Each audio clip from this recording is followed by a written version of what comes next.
Hi guys, and welcome back to the channel. So we have the EZM13 by Sinn.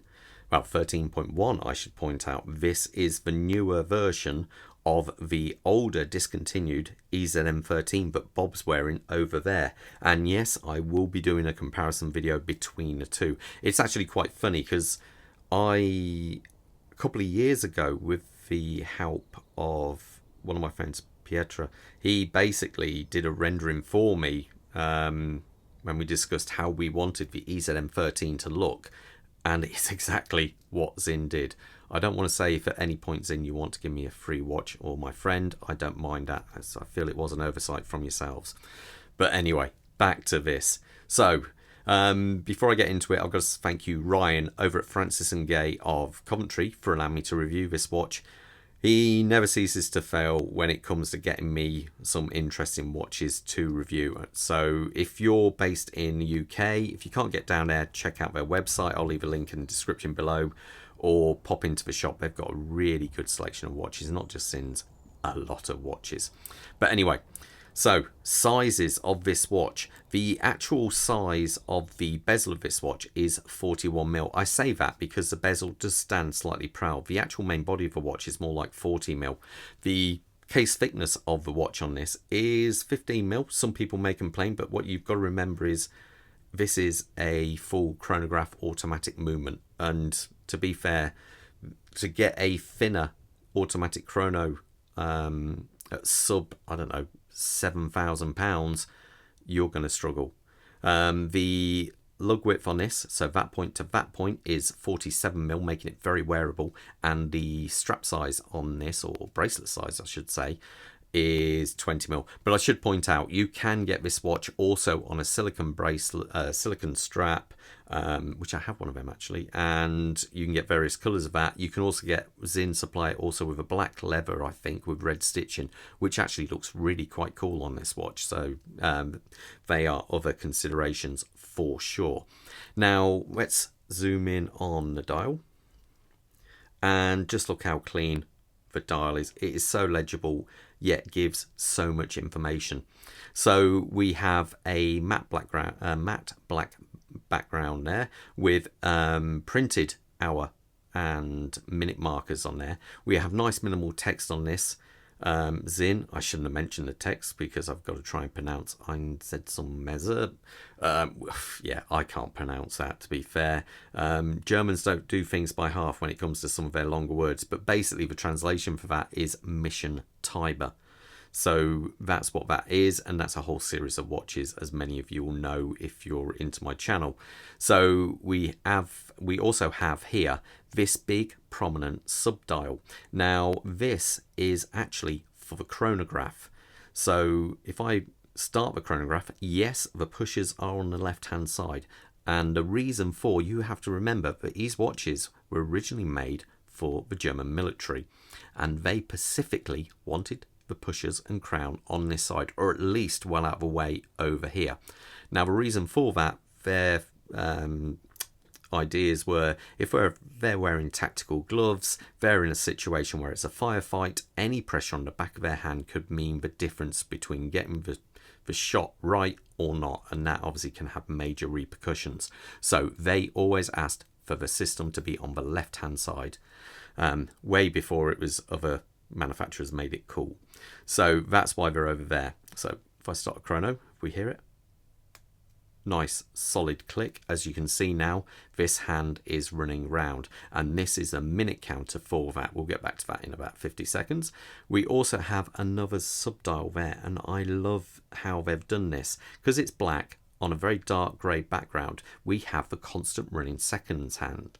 Now at a distance you simply do not read that. It tends to disappear, which gives you this nice symmetrical look to the actual dial, and I think that is really cool because only when you really need the seconds you can actually see it, and it tends to disappear after that. We do have again a date down at a 4:30 position here, which, because it has a black background also and just the minimal red to match these other bits of text there, it does sort of like disappear into the background, and I think that is just a genius stroke from Sinn there. Now as you can see, this is coming round, so down here, Let's see it jump. Bump. And that jumps round. Now, one of the other markers on here is AR, but we'll get back to that in a second. So, I should point out the loom on this watch is pretty good as well. We have all this loomed hands. Obviously, we have this syringe style hands, which makes it really easy to set this watch really accurately. And we have the loom pip up here, which is also loomed. Now, the actual crystal is a nice big chunky sapphire crystal there. Reason for it being so sturdy, as so to speak, is this watch has 500 meters of water resistance, and which is quite, yeah, I don't think anyone's ever going to test it out to its full capacity, but fair play to you if you do. So we have the bezel. The bezel itself, let's have a listen to the action. Nice, positive, feels like a 60 click bezel. A little bit of backplay, but I must admit that is different to my 13's bezel. So that's definitely something I'll have to mention in the comparison video. We have an aluminium insert here. Purchase of the actual bezel is quite easy. We have these quite grooves going on here, so it's not too hard to pull. Now, the eagle-eyed amongst you might notice this. This is part of a captive screw system for the bezel. So instead of just popping a bezel off with a normal pry tool, as you would on most watches out there, everything from Seiko up to Rolex or beyond, it's normally just prized on, clicked on. This is so much more eloquent in the way it's released and screwed and released, by the simple fact is you have a ring inside and these screws press on that so it can't accidentally come off, but it makes it incredibly easy to take off with just the aid of a small screwdriver, which I think is safer and better, I find personally. Now, the actual case of the watch, we have this nice kind of bead blasted finish. It is a very classic Sinn look with these bevels on the lugs here. It is a non-nonsense kind of thing. Now, this also is something different which Sinn do. As I said, we have the AR on the crystal there. Well, this is part of that tech. Now, if you were to go into, say, a sauna with your watch and then go into a plunge pool, or, you know, this kind of extreme temperature changes, if you're going to, say, you know, be in a very humid place, you will find your watch can fog up. It is quite easily done. If you drop an ice cube on your crystal, I don't recommend this by any way, drop an ice cube on your crystal of your watch, leave it there for 40 seconds, remove it, you will have condensation underneath. This won't do that.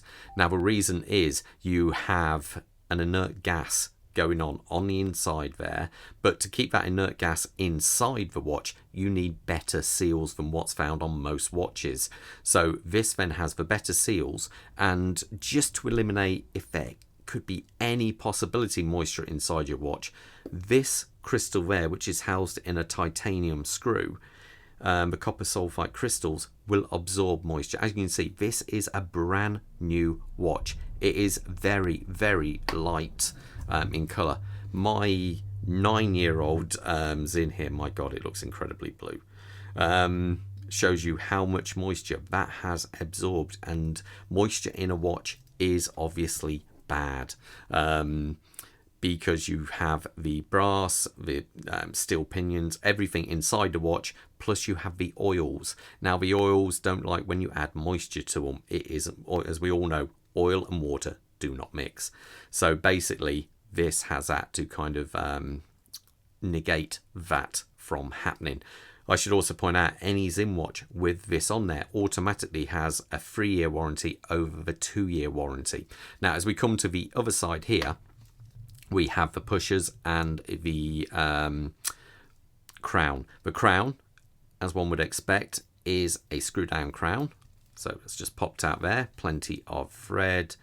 So screw that back in, and there you go, nice and simple. The threads are nice and clean. Now, the pushers on this watch, if you were to have a chronograph and you were to accidentally press your, or intentionally press your pushers underwater, that can be problematic at the best, because basically if you press that in, you're going to potentially disturb the seals, allowing water ingress within the watch. And that's, as we all know, water inside a movement of a watch doesn't mix. So basically that's a no-go. But Sinn have came up with this really cool tech they use on this and the EZM13.1 called the D3 system. Basically you can press this no problem at all underwater. Sinn have said you can press it at any depth, I was told, and it will not matter within your, obviously your water resistance rating, and I say this one being 500 meters, so you can press them no problem, which I think is truly impressive. It's another part of Sinn's tech I really like. Other little Sinn tech these have, it has a special oil used in this watch which is guaranteed to still keep accurate timekeeping all the way down to minus 45 degrees C and plus 80 degrees C. Now I've actually been to the factory, and what they do, I would have thought they would test maybe one watch in 20 or 10 or 50 and test those criterias out, those different temperature changes. But they don't. They do the whole lot. So this has been down to minus 14 up to plus 85. And to do that on every single watch really is, I think, quite impressive to do. So because it takes time to do all this, and they do all that, so fair play to them. They do a proper testing. It also has low pressure testing on this, and it is highly anti-magnetic, almost to the point of a full Milgauss. So this truly is quite a real tour de force. I think the only tech this hasn't got on it, which is a shame or isn't available, is the tagmenting.